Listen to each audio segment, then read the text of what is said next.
Good morning, everyone. How are we today? We are getting beautiful weather last couple of days. I hope you all are enjoying that. So welcome to another how to save few dollars or few $1,000s on a reno, few hints and tips. So today what are we talking about? Today we are talking about when we do renovations, and say for example we're thinking of doing an open plan. You might have to take a wall off, or you're planning to move the wall. Of course, now this, if it is a structural wall, you have to provide another structural element for the wall.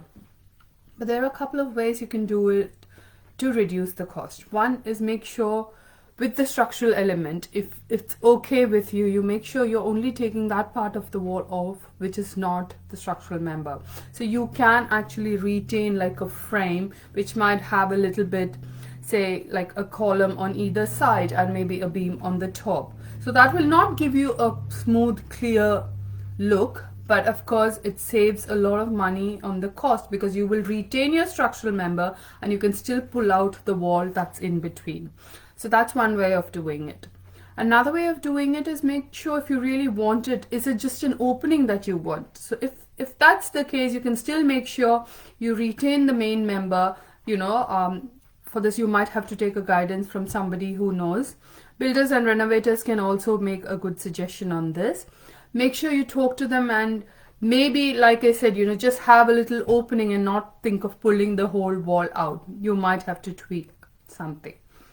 Another way of doing it is, if say for example this is both not possible and you want to pull it out, you need to have another structural member go in. There are different ways. You will have to discuss that with your builder and maybe even get an engineer on board, and make sure you're able to do as much sleek, because the larger the length of the structure is, the more deeper it is, the more heavier it is, and the more costly it will become.